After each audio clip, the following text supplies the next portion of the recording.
ನಾನು ನಿಮ್ಮ ಪ್ರೀತಿಯ ಲಯನ್ ಕುಮಾರ್. ನೋಡಿ, ಇವತ್ತು ನಮ್ಮ ಸ್ನೇಹಿತರಂತಾನೆ ಹೇಳ್ಬೋದು, ಅವರ ತಂಡವೆಲ್ಲ ಸೇರ್ಕೊಂಡು ಸಾಯಿ ಫೌಂಡೇಶನ್ ಅವರು ನನಗೆ ಸೋಫಾ ಹಾಗೂ ಕಾಟುಗಳು, ಬಟ್ಟೆಗಳನ್ನ ಸುಮಾರು ಒಂದು 300 ಜೊತೆ ಬಟ್ಟೆಗಳನ್ನ ಎಲ್ಲಾನು ಬಿಡಿ ಬಿಡಿಯ ಮಾಡಿ ವಾಶ್ ಕೊಟ್ಟು ಐರನ್ ಮಾಡಿ, ಸುಮಾರು ಜನ ನಮ್ಗೆ ಹಾಗೆ ಕೊಡ್ತಾರೆ. ಬಟ್ ಇವರು ಸಂಸ್ಥೆಯವರು ವಾಶ್ ಮಾಡಿ ಐರನ್ ಮಾಡಿ ಬಟ್ಟೆಗಳನ್ನ ಕೊಡ್ತಾ ಇದ್ದಾರೆ. ಯಾಕಂದ್ರೆ ನಾವು ಕೊಡೋದು ಎಲ್ಲ ಸ್ಲಮ್ಗಳಿಗೆ, ಕೂಲಿ ಕಾರ್ಮಿಕರಿಗೆ, ಪೌರ ಕಾರ್ಮಿಕರಿಗೆ ತುಂಬಾ ಜನ ಕೊಡ್ತಾ ಇದೀವಿ.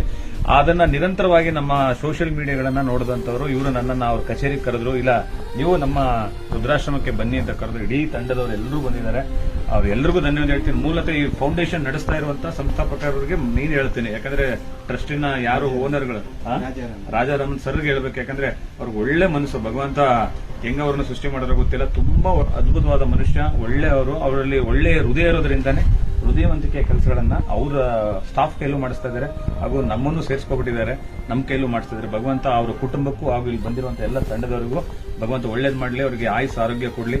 ಹೀಗೆ ನಮ್ಮ ವೃದ್ಧಾಶ್ರಮಗಳಿಗೆ, ನೂರಾರು ವೃದ್ಧಾಶ್ರಮಗಳಿಗೆ ಅವರು ತಂಡದವರು ಸಹಾಯ ಮಾಡ್ತಾ ಇದ್ದಾರೆ. ನಿರಂತರವಾಗಿ ಅವರ ಸೇವೆ ಹೀಗೆ ಮುಂದುವರಲಿ. ಜೈ ಹಿಂದ್, ಜೈ ಕರ್ನಾಟಕ.